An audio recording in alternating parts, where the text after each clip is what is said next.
बिस्मिल्लाहिर्रहमानिर्रहीम, अस्सलाम वालेकुम नादरीन। आप यूट्यूब चैनल देख रहे हैं, मैं इमरान खान हूँ। वो अभिनंदन की वीडियो तो मैंने अब देखी है जिसमें वो अवार्ड वसूल कर रहा है। इससे पहले तो मैंने खबर पढ़ी थी वो तो कोई ढीठों का आईजी है, यानी ऐसी बेशर्मी, ऐसी ढिठाई, मैं तो हैरान रह गया। और ऐसा कॉन्फिडेंस, यानी एक बच्चे को पता है कि उसने इम्तिहान ही नहीं दिए और उसको इम्तिहान का जब रिज़ल्ट आया उस दिन बुला के उसको पहला इनाम दे दिया जाए कि आप फर्स्ट आए हैं। तो ये वो सिचुएशन हुई अभिनंदन के साथ, कैसे अकड़ के खड़ा है। और उसके पीछे जितने लोग हैं वो सारे, मैं पूरी वीडियो में देख रहा था कि वो बेचारे एक दूसरे से नज़रें नहीं मिला पा रहे थे, सब नीचे ज़मीन की तरफ देख रहे थे। सारे के सारे शर्मिंदा थे किस बंदे को हम कौन सा अवार्ड दे रहे हैं। यानी उसको दे दिया वीर चक्र और ये दे दिया जी उसको अभिनंदन को, जो एक तैयारा भी फेंक आया और दुनिया की सबसे महंगी चाय का कप उसने पिया है पाकिस्तान में, कुट खा खा के। और वो बंदा पहुंचा जनाब वापस भारत में और उन्होंने ये किया। मैंने आज ये सारी डिटेल निकाली है कि भारत ने ये किया क्यों और ये इनाम भारत को देना क्यों पड़ा। पहले तो मैं आपको कुछ चीज़ें दिखाता हूँ। ये पाकिस्तान ने जब अभिनंदन का तैयारा गिराया तो पाकिस्तान ने कुछ तस्वीर जारी की थी। उन तस्वीर में से ये दो तस्वीरें आप देखें। ये दो तस्वीरें उन हथियारों की हैं जो अभिनंदन के जहाज़ के साथ लगे हुए थे। ये हथियार किसी पाकिस्तानी जहाज़ में नहीं होते और ना हम इस तरह के हथियार इस्तेमाल करते हैं। ये वो मिसाइल्स हैं जो फ्लाइंग कॉफिन, या जिसको वो कहते हैं अभिनंदन का जो जहाज़ था, जो F-16 के मुकाबले में वो कहता है जी वो लेकर आया था, MiG-21, MiG-21।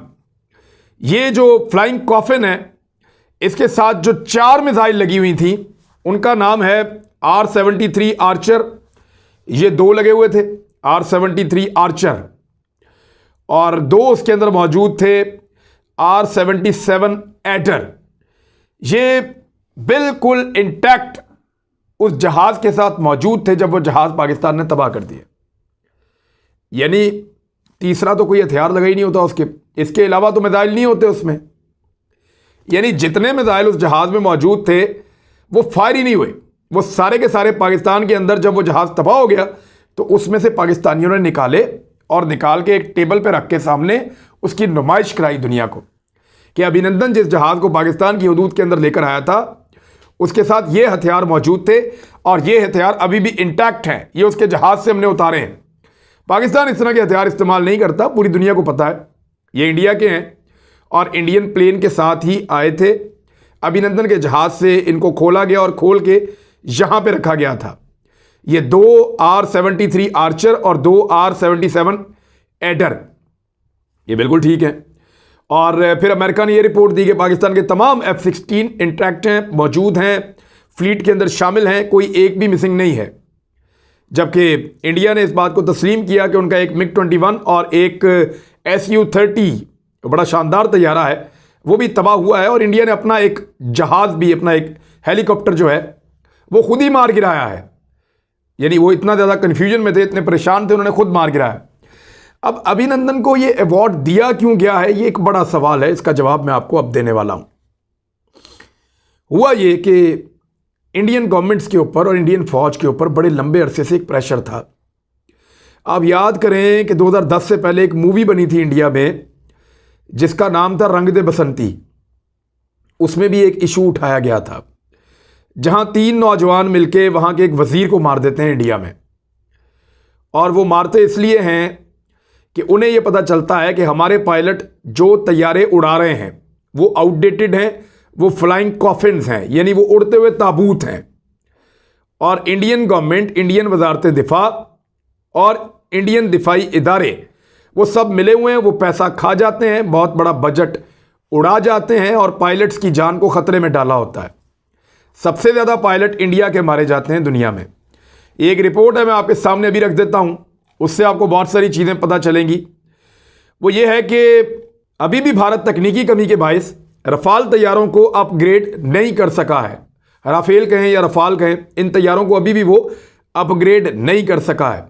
भारत अब तक फ्रांस से लिए गए 26 लड़ाका राफेल तैयारों को अपग्रेड नहीं कर सका। यह भारत की रवायती और पुरानी सुस्ती है। इन तैयारों को पाकिस्तानी सरहद के करीब वाक़या अंबाला बेस पर तैनात किया गया है। ताहम तकनीकी कमी के बायस इन तैयारों को भारतीय फ़ज़ाइया बेड़े में शामिल नहीं किया जा सका। नई दिल्ली ने फ्रांस को 36 लड़ाका तैयारों का ऑर्डर दिया था। 5 राफेल तैयारों का पहला दस्ता 29 जुलाई को भारत पहुंचा था। 23 बरस कबल इन्होंने जब आखिरी मरतबा तैयारे लिए थे तो वो 23 साल पहले रूसी लड़ाका तैयारे सखुई इन्होंने दरामद किए थे। और उसके बाद ये भारत की अब पहली कामयाबी है कि भारत ने 23 साल के बाद कोई जदीद तैयारे अपने फ्लीट के अंदर शामिल करने की कोशिश की है। लेकिन गुज़िश्ता 20 बरस के दौरान तैयारों के हादसात और पायलट्स की अमवात के लिहाज से भारतीय फ़ज़ाइया दुनिया की बदतरीन फ़ज़ाइया बन गई। भारतीय फ़ज़ाइया फ्रांस से हासिल किए गए रफ़ाल तैयारों को आइंदा साल, वो कह रहे हैं जी जनवरी में हम अपग्रेड करना शुरू करेंगे ताकि इनको अपने फ़ज़ाई बेड़े के अंदर शामिल कर सकें। लेकिन यह रवायती सुस्ती उनकी पुरानी है। पिछले 20 साल से भारतीय फ़ज़ाइया दुनिया की सबसे बदतरीन और बुरी फ़ज़ाइया है, जिसके पायलट मर जाते हैं, जिसके तैयारों को हादसा पेश आता है और बार बार वहाँ तबाही होती है। पूरी दुनिया में सबसे बुरी फ़ज़ाइया भारत की कही जाती है और इसके ऊपर फिल्में बन चुकी हैं। भारत पहले ही बहुत बदनाम था। ऐसे में पाकिस्तानी शाहीनों ने भारत को चैलेंज किया। भारत के तैयारे उड़े। पाकिस्तान ने 2 तैयारे उनके तबाह कर दिए। एक हेलीकॉप्टर उन्होंने खुद ही उड़ा दिया अपना। एक पाकिस्तान में गिरा, एक मकबूजा कश्मीर के इलाके में गिरा, उसको उन्होंने वहीं छुपा लिया। जो पाकिस्तान में गिरा वो हमने सारी दुनिया को दिखा दिया। अभिनंदन ने इंटरव्यू दिया पूरी दुनिया के सामने और उसके बाद हमने उसको इंडिया को वापस कर दिया। एक बेकार आदमी था और उस बेकार आदमी को उन्होंने अवार्ड दे दिया। क्यों दिया, अब मैं आपको बताता हूं। इंडिया में बहुत तनकीद होती है कि इंडियन फौज का सारा बजट खाया जाता है। इंडियन हुकूमत के ऊपर बहुत तनकीद होती है कि यहां करप्शन हद से ज़्यादा है, दिफा के ऊपर पैसे नहीं लगाते और पायलट्स को मरने के लिए छोड़ देते हैं। अभिनंदन वाला वाकया इनके लिए गले की हड्डी बनने वाला था। पूरे इंडिया के अंदर शोर मचने वाला था कि आपने एक ऐसे तैयारे को मुकाबले के लिए भेजा जो पाकिस्तानी एयरफोर्स का मुकाबला नहीं कर सकता था। ये तैयारे आउटडेटेड हैं, ये तैयारा उड़ने वाले कॉफिन्स हैं या आप कहें कि ताबूत हैं पायलट्स के लिए, और इनको अभी तक आप इस्तेमाल कर रहे हैं। बहुत पुराने तैयारों को, कई दहाइयों पुरानी वो टेक्नोलॉजी है। अब इस सारी तनकीद से बचने के लिए उन्होंने एक कहानी गढ़ी। उन्होंने बताया कि अभिनंदन बड़ा शानदार पायलट था।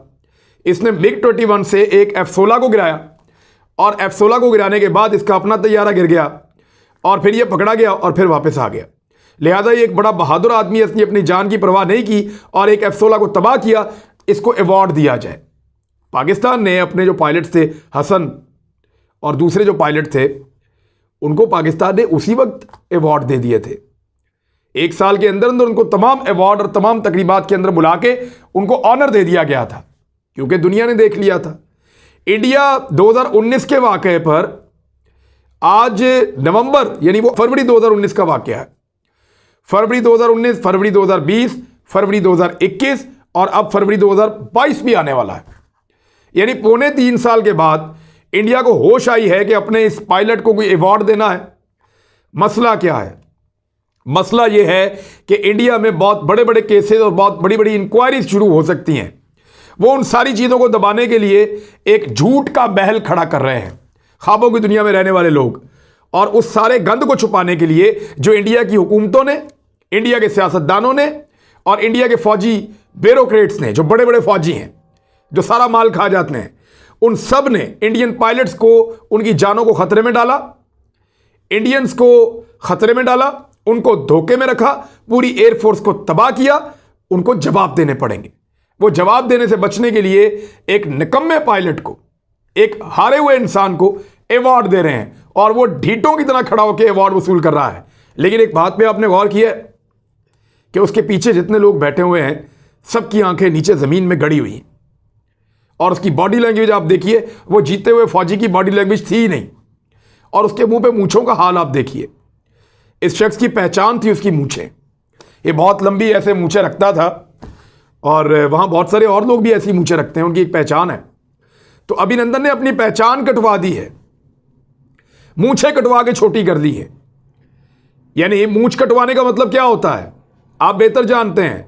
जो लोग यहाँ पाकिस्तान में रहते हैं और यहाँ के कल्चर को समझते हैं, इंडिया में जो लोग रहते हैं जो इंडिया के कल्चर को समझते हैं कि मूंछें मुंडवा देने का मतलब क्या है। अभिनंदन ने अपनी मूछें कटवा के बिल्कुल नॉर्मल कर रही हैं। वो जो एक्स्ट्रा मूछें उसने रख के अपनी मर्दानगी शो की हुई थी, उसको खुद शीशे में देख के शर्म आ रही होगी, उसने मूछें कटवा दी हैं। वो इतना ही कर सकता था, लेकिन हुकूमत ने उसको वो अवार्ड दिए, वो भी अपनी जान छुड़ा रहा है कि चलो ठीक है, मेरे खाते कुछ नहीं पड़ेगा। हुकूमत अपनी जान छुड़ा रही है, एयरफोर्स अपनी जान छुड़ा रही है, और फौज सबको बेवकूफ़ बना रही है, उसको पकड़ के अवार्ड दे दिया। ये है असल कारकर्दगी और असल वाकया जो इंडिया के साथ हुआ है।